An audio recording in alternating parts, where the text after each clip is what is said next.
Morning, everyone. Jay Great Scott Audio Productions and Bitten by Books Book Bites. Today's festivities, Patrick Rothfuss, The Name of the Wind. First book in the King Killer Chronicles. It's epic stuff. It's huge.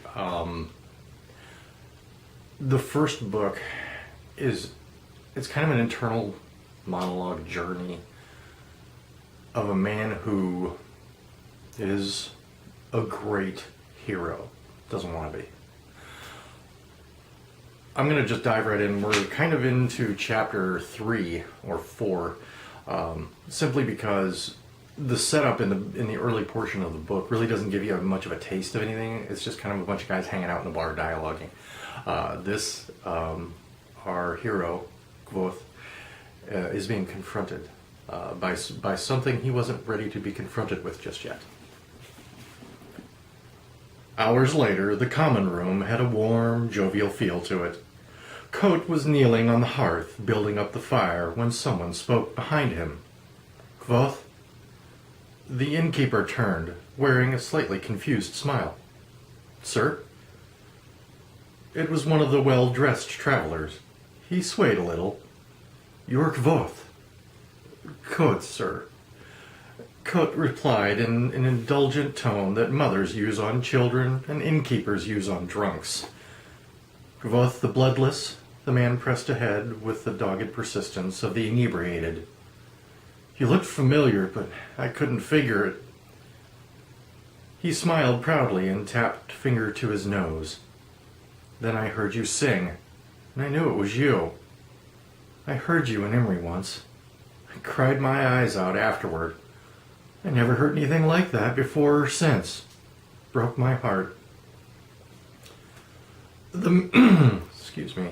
The young man's sentences grew jumbled as he continued, but his face remained earnest. I knew it couldn't be you, but I thought it was. Even though. But who else has your hair? He shook his head, trying unsuccessfully to clear it. I saw the place in Imri where you killed him. By the fountain, the cobblestones were all shattered. He frowned and concentrated on the word. Shattered?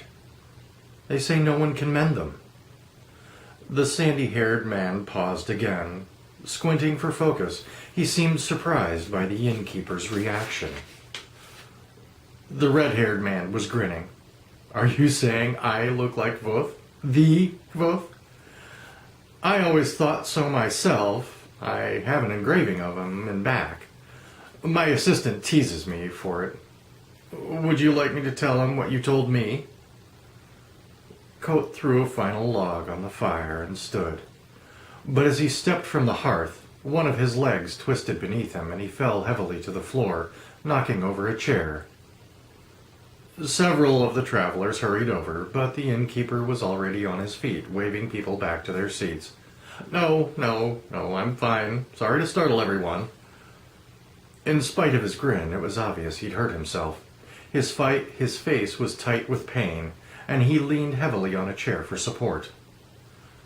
Took an arrow in the knee on my way through the Eld 3 summers ago. It gives out every now and again. He grimaced and said wistfully, It's what made me give up the good life on the road. He reached down to touch his oddly bent leg tenderly. One of the mercenaries spoke up. I'd put a poultice on that, or it'll swell terribly. Kote touched it again and nodded. I think you are wise, sir.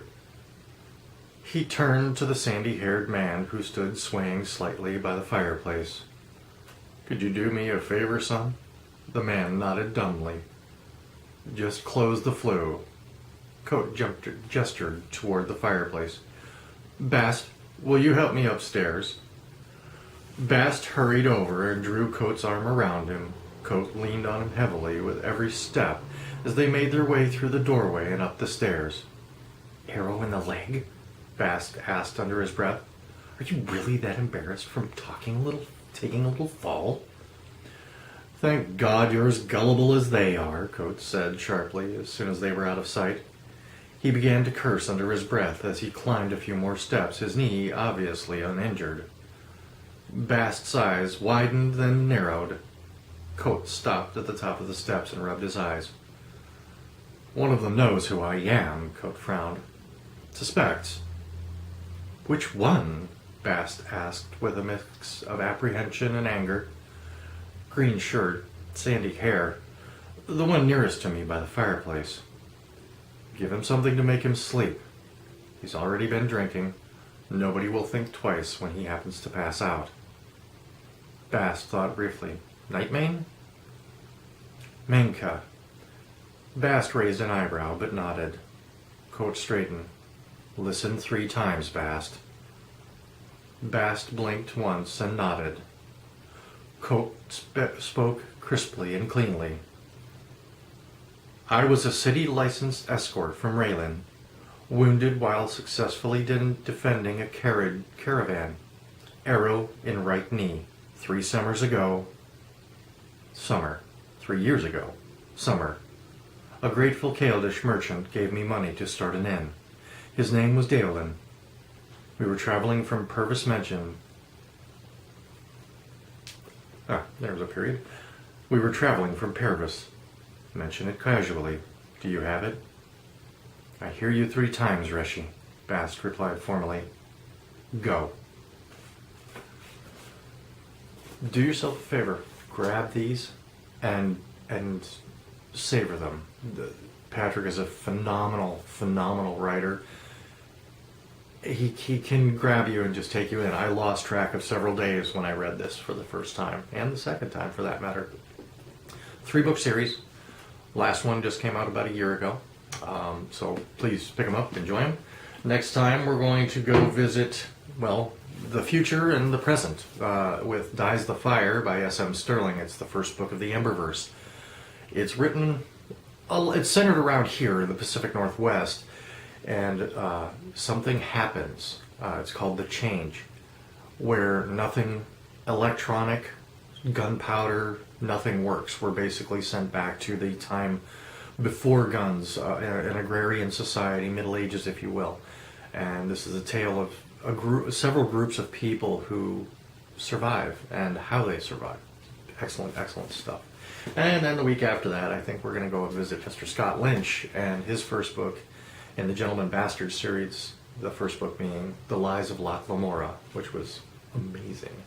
So, there we go. Get excited for the next few weeks and enjoy your weekend and try to have a good week. I know how fun they can be.